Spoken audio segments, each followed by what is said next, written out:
Welcome, and we'll start off with our bracha. Baruch atah Adonai Eloheinu melech haolam asher kitshanu b'mitzvotav v'tzivanu la'asok b'divrei Torah. And I'm going to the screen share right now.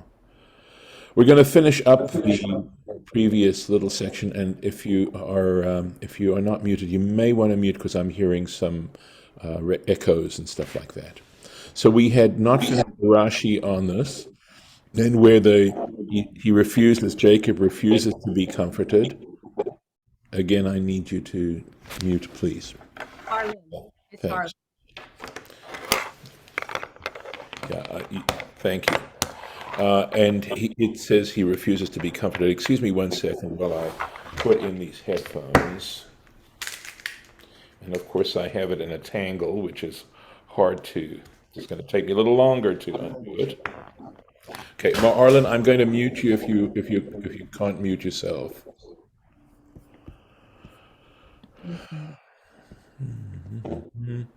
Okay. All right. Thank you. One moment.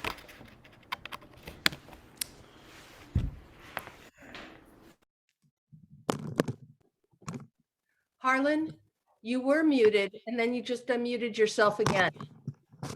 You, Oh, yeah, just I'm push muted. it once. Am I okay now? No, you need to mute yourself. You need to push it. You want me to mute myself now? Yes, please. Oh, mute myself. Okay. Yeah, if there's too much noise there you go. Thank you. Can you hear me? Yes. Good. Okay. Very good. Thanks. So we were looking at this Rashi on this, and we talked about yesterday about what the length he mourned for a long time. We mentioned that was 22 years. That is to say, until he actually saw Joseph, laid his eyes on Joseph once again. And he uses the term Evel She'olah. In other words, I will go down to the grave in mourning. So he says, Kipshuto. He says, plain simple meaning, that he'd be mourning until he died. Kipshuto Lashon Kever. So She'olah, he's translating right now, he says has the meaning of a kever, that's a grave. Okay, so he's saying in his own words, Rashi's putting it, Be'evli ikaber. He says, I will be buried in my mourning. Velo etnachem kol yamai, and I will not be able to be consoled all my days. Umidrasho Gehinom. But there's a midrash that says Sheol is a reference to Gehinom. Gehinom, you possibly already know, has a meaning of Hades, something similar to that, the Jewish equivalent of Hades. And this is what the meaning is. Siman zeh haya masur biyadi. He said, I had this sign that was given to me, mi pi hagvura, from the all-powerful one, in other words, from the divine. I had this divine sign, im lo yamut echad mi banai b'chayai. If one of my children were not, I should say, not one of my children should die in my lifetime, muftach ani she'eni rohe gehinom, I will be assured that I will never see Hades. Doesn't mean, I don't believe he's saying that he's going to live forever. I think he's saying that if there's an area, right, if there's a place after we die where we have to account and pay for whatever sins we have committed, that's what we're talking about. And so he's saying he would never have to experience that. And you know that the tradition, it's an interesting tradition that we know that children are asked to say Kaddish for their parents, and only their parents for an entire year. That's supposedly how long it goes. I'm going to explain a little more about this tradition. There's a tradition that, and I'm not sure if it was Rabbi Akiva where the source is, where for some reason he was led to understand, possibly through the prophet Elijah, but this may not be correct, okay, but he was led to believe that if, and I'm trying to think of the whole story, and it's been a long time, it's possible that somebody came to him and said that he had a dream that his father was carrying a heavy load. His father had passed away, and that his father was suffering, having to carry a heavy burden. And Rabbi Akiva was informed, I think, either through the prophet Elijah or some way, that if his son were to say Kaddish for him, that load would be lifted. And that's where this tradition came, and that the normal period of this accountability is 12 months, an entire year. But the reason we say it for 11 months is that it's 12 months if you're not a good person, and you get a month off for good behavior. So the idea is that we bear when we bear a responsibility for our parents in the next world. And so there's that general notion that our children are supposed to lead exemplary lives, and that if you, in fact, lead an exemplary life, your parents are rewarded because they brought you into this world. So Yeah, I go want ahead. to clarify, when you say 11 months, you get a month off for good behavior or because you're a good person. Are you talking about the mourner is a good person or the deceased is a good person? I think the assumption is that the deceased doesn't deserve 12 months, that to actually say Kaddish for 12 months is to imply that your parent wasn't really that not good a person. So it has nothing to do with the behavior of the mourner. Well, I think it does on some levels, but that's the way I remember hearing about this was that it had to do with the fact that you didn't want to sort of imply that your parent wasn't a good person. That's the way I remember learning it. Yeah, So, that came up recently in the Daf Yomi mhm. that I was listening to, and it was something like that you assume that they're one of the ones who only needs 11 months. Correct. Yeah. Well, thank you for vetting what I said, Shira Beth. I don't want to misinform people, and especially if it's something I heard a while back and haven't sort of gone over again. Yeah. It's from my memory, which can be faulty. We know that. Rabbi, Okay. Yes. did Yes. anybody ever, okay, the way I'm reading it in JPS, it says, no, I will go down mourning to my Yes. son in Sheol. Huh. To my son in Sheol. Yes. So, Yes. okay, so is this a prophetic use of where Egypt is? Okay. So no, Did I don't think somebody so. do I that, don't or am think I so. the only crazy person out? No. I hear why you're saying that. Right. Here, okay, so remember Rashi made a point about the word el here, that el Mm-hmm. doesn't mean to, it means about, remember, on account of. So this the translator of the JPS or whatever edition you have doesn't agree with Rashi. And Rashi, I assure you, is not coming up with stuff. I like to say this without trying to in any way insult Rashi, that in some ways Rashi is the Reader's Digest of traditional interpretations. In other words, he simplifies and brings to light traditional. He doesn't say stuff original. When he says something original, he says it. He These lets you cliff know. notes. Yes. Just leaving out the word to or about makes way more sense Hmm. when you in the translation. Yeah. I will go down mourning my son. Yes. That Yes. makes Why yes. On even have account of. the ale in Mhm. there anyway? But okay. It may be to emphasize, right? In other words, Right. to dramatize the degree of mourning that he has on account Okay. of his son. That's what Thank you. we want to, yeah. So onwards, just the last verse to finish this up. V'hamiddanim machru oto. So here we don't have Midianites, we have Medanites, and they are mentioned elsewhere, by the way. So it's not like a misspelling or just an alternative spelling. We have Ishmaelites, we have Midianites, and we have Medanites, and here they are. Machru oto el Mitzrayim. They sold him in Egypt, right? the Potiphar to Potiphar, Sris Paro. Sris could mean eunuch, okay, but let's say it's servant of Pharaoh, Sar HaTabachim, the chief butcher. Okay. And Rashi explains here, let's find it, HaTabachim, Shochtei Behemot HaMelech, the ones who slaughter the cattle of the king. So that's I Tabachim, don't, yes. I don't think you did the last Rashi on the last verse. Did I? Oh, I apologize. Yes, I did not do it, and it's a very interesting Rashi. Thank you, thank you. Vayef oto aviv. So it says his father wept over him. Yitzchak, so aviv. Remember, they've been talking about Jacob. They've mentioned Jacob by name, and then they say his father. So whose father? Yitzchak, Isaac. In other words, Jacob's father. Haya bocher, was crying, mipnei tzarato shel Yaakov, because he saw the sadness, right, the troubles of his son Jacob. Aval lo haya mitabel, okay, but he was not able to grieve himself. Shahaya yodea shehu chai, because Isaac knew that he was alive, that Joseph was alive.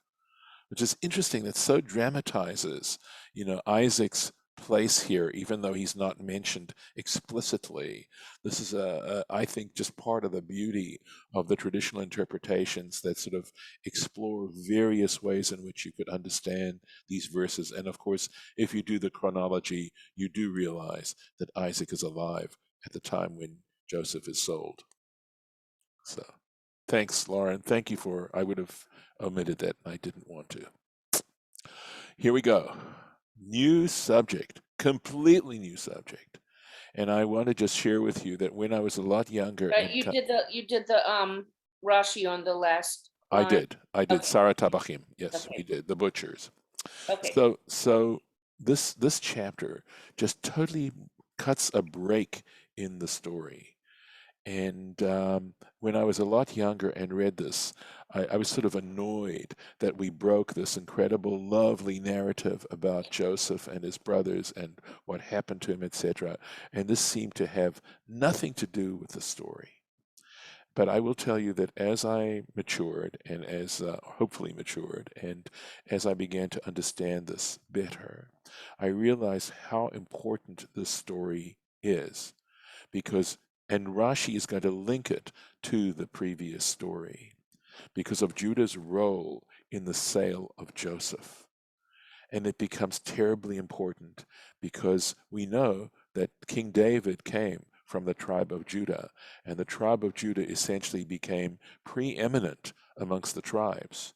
And you have this dual power between Joseph ultimately through Ephraim. You have Joseph and you have Judah, and you have these two shining lights, two preeminent tribes. And this is an explanation of Judah, why and how Judah would deserved the preeminence. Yes, I'll take the question. I Okay. had written a question to myself, I guess it must have been last year, and I don't think I got an answer. Do we know who Jacob's favorite was before Joseph showed up? No, I don't Okay. believe we do. This, Okay. at least I'm Ever not seen aware of anything it. like that? No, and I'll tell you the reason why. I don't know that he did have a favorite, and the reason why Joseph was a favorite is already given to us before Joseph is born, and he's so set up to favor Joseph. Totally Right. set up because he's in love with Rachel.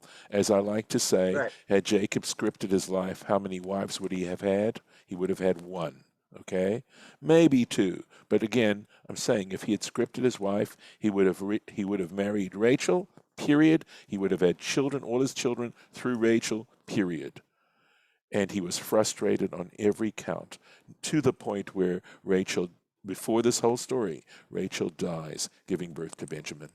So he is now bereaved of Rachel, who I am going to believe he absolutely adored his entire life. And now he doesn't even have her. And what does he have? He has Joseph. And so I Right. can see a great deal of transfer of that deep emotional tie to Joseph. It's just that in Genesis, we see so much of favorites becoming not favorites or not getting what they think they deserve or something like that all through here. So, I mean, I can see how they feel that they're supplanted anyway by Joseph. But just Oh, wondering if somebody had maybe, you know, if Rashi had maybe come up with something like that, but maybe Judah was the not necessarily the favorite, but the go-to, he is, leader you'll of see. the, you know, He was the know. leader. He was the Okay. leader. You're going to see this in the Rashi very, very soon. You're Okay. going to see the Rashi very soon. Thank And you. that Judah absolutely already has some preeminence because he's the one. Remember, Reuben tried to save Joseph. He was unsuccessful. Judah was the one who saved Joseph from death, but told them to sell him into slavery. Okay, he did that. There was another point there that I wanted to make, but now it's escaped me. Okay, if it comes back to me, It'll I come back will. around. If it does, Thank you. I will mention it. Yeah. Maybe it was the point that Judah was already had shown some preeminence. But what I love about this is that it really shows the development of Judah's character through what he's experienced. And I also remember what I really wanted to say. How many times is God mentioned in this story? How many times does God speak to someone in this story? When we started vaYeshev, how many times did God speak to anybody? Not at all. Not at all. And yet, what this story displays is how the course of events is a clear demonstration of divine intervention. That's what the story does, which is not the same as any of the other. I don't believe it's as clearly demonstrated as in this story as, none of the other stories have as clear a demonstration of this. To understand how the divine works within people's lives and how things work out. So, Vahi ba'etahi, and it was at that time. Vayered Yehuda me'et Echav, Judah went down from his brothers. Vayet ad ish adulami, and he pitched his tent. Okay, we'll see how Rashi understands that. Near an Adulamite man, a man from Adulam, Ushmor Chira, and the name of this man was Chira.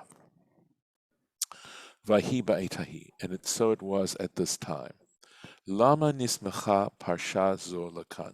So Rashi goes right at it, goes for the jugular. He says, why is this story connected here? Vehifsik beparshato shel Yosef, and it interrupts the story of Joseph. Somebody needs to mute. Lelamed, so he gives an answer.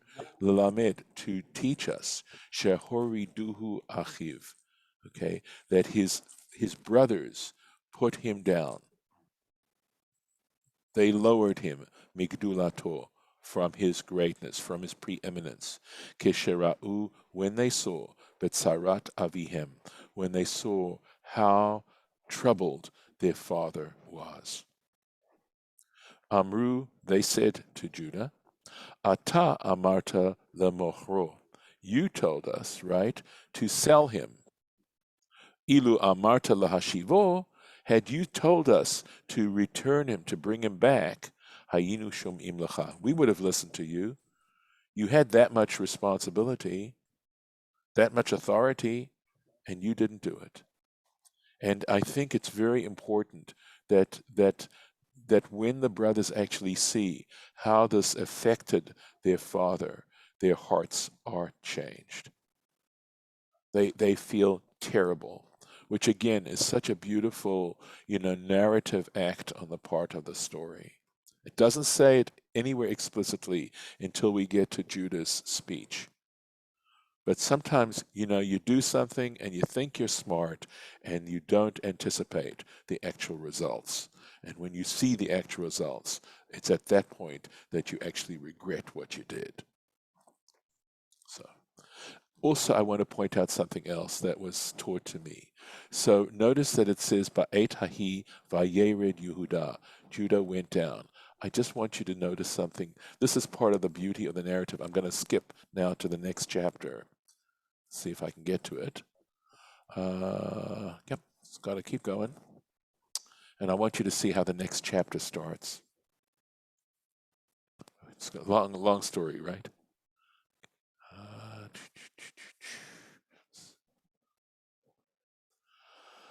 This is all this chapter.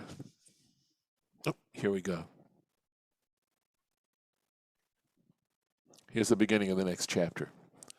vaYosef, look what the next word is. Hurad Mitzrayma.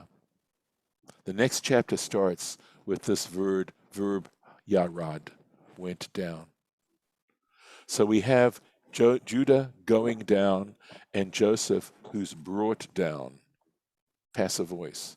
But the fact that both chapters start with the identical verb, talking about, and there's going to be parallels between these stories. But there's a suggestive parallel right there. Sorry, let me do this. Second, I can get back quickly. There we go. It reminds me of the Sulam where the angels were going up and down, you know. Yes. There's that a lot whole- of going down. Yes, there's motion. There's motion here going up, and of course spiritually too. This is not the right place. I'm sorry. I thought I'd set the bookmark. Let's go again. Let's take a look. See if I can find it. There we go. Let's try that. Okay. Yes. There we are. We are in the place. So, vayet, it can mean to turn or to pitch a tent, and it means me'et echav. In other words, he turned away. The way Rashi's understanding it from this word vayet, he's understanding it. Here's the root of this word. It's interesting, right? That it can mean to turn away. So he turned away from his brothers. Ad ish adulami, literally it means until an adulamite man, and we'll say nishtatef imor, that he became this Chira is his name, his business partner. Okay, again, forgive me a moment, please. Okay, all right. On to the next verse. Vayar Sham Yehuda bat ish Knaani.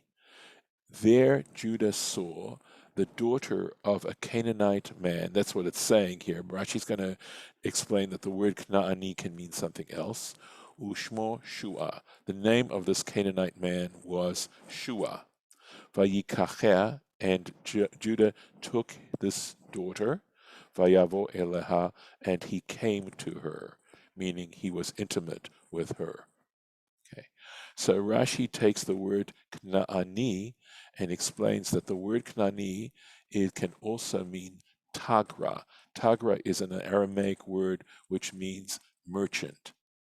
And there's a place in one of the prophets, one of the minor prophets, which refers to a Knaani, and there the context does in fact mean a merchant.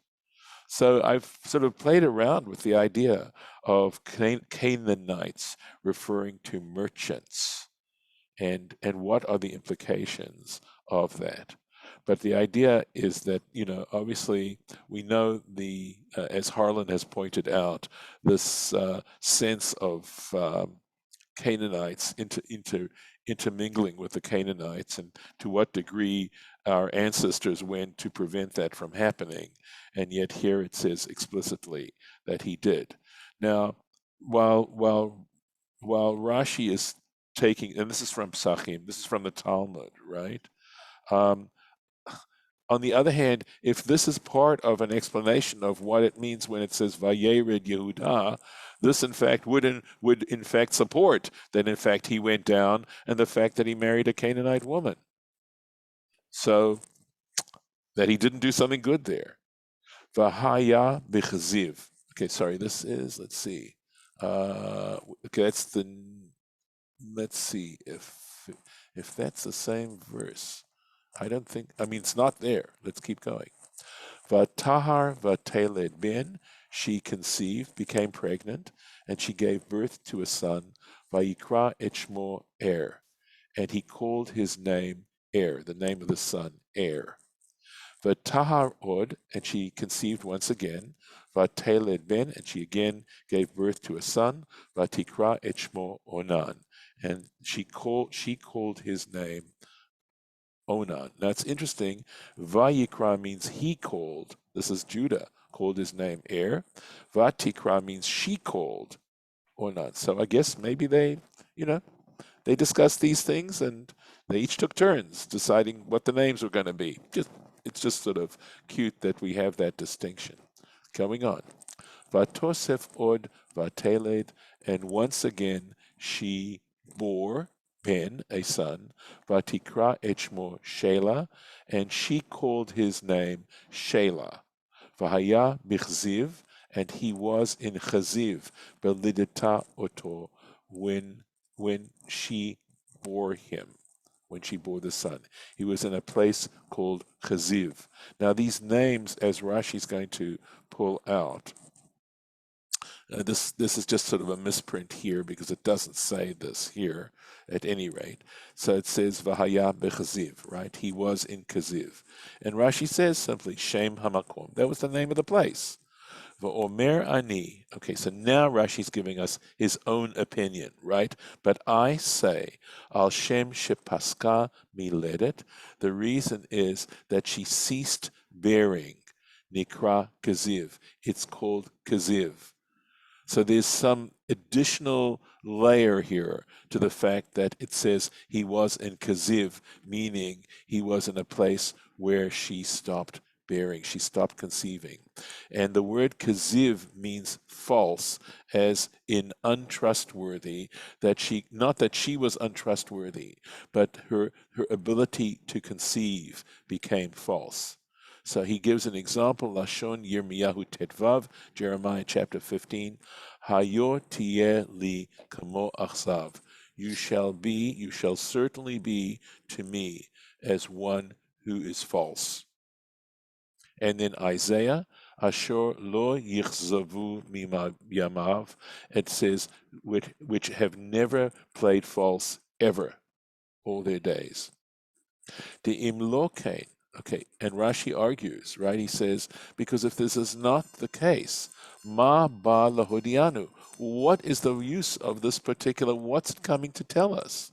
Why is it important for us to know that he was in Kaziv? Ubebereshit Rabbah, and he says, as I was studying Bereshit Rabbah, Ra'iti, I saw, Vatikra Shmo Shelah, that the fact that she called him, this third child, Shelah, the Gomer Pasakt, she came to an end, because the word Shelah can mean to complete or to end. So Yeah, go ahead. I just sorry, but both in the Chabad, both in the actual text and in the Rashi, it has in parentheses where it says he is Judah. And so it says, like, for instance, it says, and she named him Shelah, and he, Judah, was in Chazib. Right. So is Shelah Judah, or they're just mentioning out of context that Judah was in Chazib? I don't Right, get that's that. what they're doing. Yeah, all they're simply saying is that when she bore Shelah, Judah was in Chaziv. Okay. In other words, he wasn't with her when she bore him.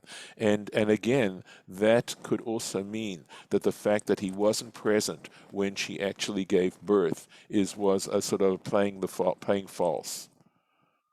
That it was acting somewhat, false may be the wrong word entirely, but it means that you're not reliable.